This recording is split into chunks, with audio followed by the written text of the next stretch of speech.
Minister, General Moses Ali was your deputy, second deputy. And you worked with him as speaker here in this same chair, as deputy speaker. Thank you very much. No 3 minutes, please. Yeah. Mwenyekiti na wabunge, habari za asubuhi. Sawa. Jambo. Honorable Speaker, let me begin by thanking the interim government for the constitutional making process, because it enabled Uganda to correct certain very, very historical injustices.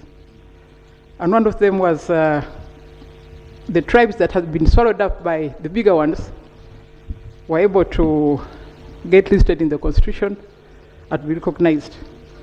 And among those were the Nubi. Now, Speaker, General Ali, you have been told about the book he wrote, and I would recommend Mr. Siraj Ali, I think should try and make the books available to the members. It's very, very important reading so that people understand the history of this country and how people have been living. Somewhere in his book, he says the following: the feeling of having no power over one's history, no right to describe oneself, no capacity to determine one's destiny, no influence over what is written, no capacity to self-define, and the presence of general misery and hopelessness. This was the situation the Nubi people found themselves in. And Honorable General Ali did research over a long time, extensively by the way, and documented the history right from the, I think the 18th century, tracing all the Nubis, the Egyptian Nubi, the Acholi Nubi, the Langi Nubi, and all those until they came to Uganda. The book reflects on what must have been men who have got courage and whose migration and settlement was externally driven. They were just brought here through circumstances. They found themselves here and then they did not have a proper belonging. That's why I say that the constitution making process was very important for the history of this country and for many of the tribes that had been marginalized. Honorable Ali was a calm person. I remember a number of occasions when we had very heated debates on Apa, on Zoka Forest. He remained calm despite the pressures. Those are very, very heated debates in this house.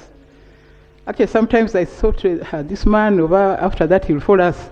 But he left, we would leave the chamber, go back, come back tomorrow, and then we'll do our work. So I really want to thank him for his calmness. You have been told about the military exploits, but I really wanted to concentrate on his struggle for identity and his struggle for the people of West Nile, and especially the Nubi people. When I was Speaker, when we were growing up, after the Amin War, all people of West Nile were called Amin's people.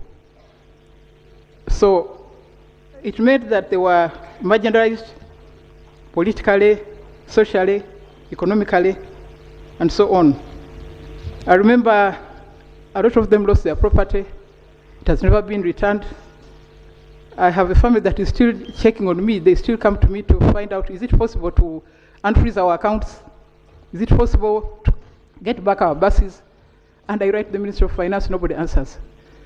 I think nobody has a solution. But I think, Honourable Speaker, we have done a lot to restore what the Indians lost.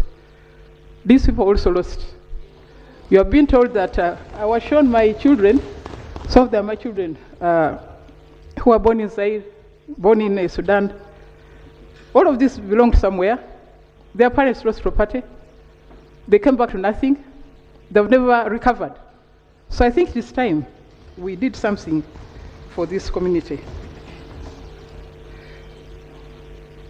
So I want to really thank General Ali.